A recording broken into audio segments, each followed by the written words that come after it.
Good morning, Morning Musings by Melinda. We're going into the office a little late this morning, so I get to talk to you a little bit later.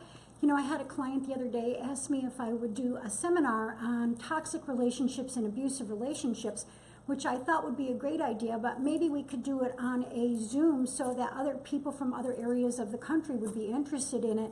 So do let me know and leave a comment here if you're interested in a class like that, and we'll get it arranged.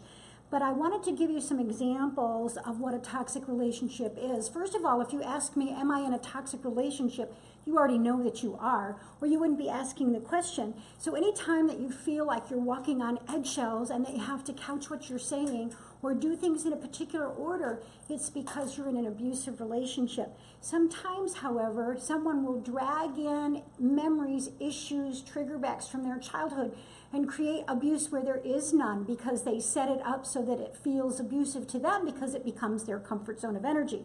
So you have to watch that too. But there are basically about 10 categories that I wanted to discuss with you about how abuse works. The first one, of course, is the narcissist. A narcissist is when someone has an inflated sense of themselves and they feel more important than other people and they need admiration all the time and they lack empathy for others. So you know that you're in a relationship with a narcissist if you run into them and they haven't seen you in a while and they tell you all about them but don't ask a single thing about you. That's a narcissist, and you have to watch. Narcissists can be in all walks of life, including a boss or a coworker. A passive-aggressive person, these are people who express their negative feelings through their actions rather than heading straight into what's bothering them. So an example of a passive-aggressive person is the husband that agrees to come home for a party that his wife is giving on a Friday night, and she asks him over and over again, "You're sure you're going to be home on time? I'm going to need help." He says yes, he says yes.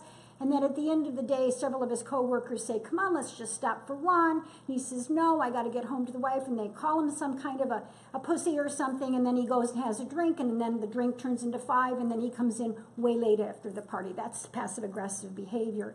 Gaslighting is when somebody is persistently manipulating and brainwashing a victim so that the victim does not even know what they're thinking anymore. Gaslighting is when that person is projecting a lot of issues onto another person in a way that makes the victim think, am I the one that's crazy? Aggressive behavior is just physical and threatening and, pointing fingers and calling names, just aggressive.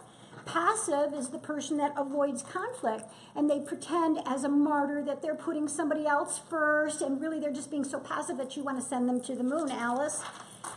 Emotional blackmail or threats. That's the person who says, "I'm going to leave you," or "I'm going to kill myself." That's emotional blackmail, and those kinds of threats wear on a relationship. The poor me syndrome is when there's a lot of negative self-talk and the demeanor of that person is so sad or difficult, or they've had so many issues, etc., and they are sucking your energy. The stalker, of course, is the person that looks in your phone and in your emails and gets into your boundary space in an inappropriate way. The liar, sometimes people lie for the sake of just being a liar. Like some people just can't tell the truth no matter what. Even with little things, they don't tell the truth. Why? Got to look back into childhood.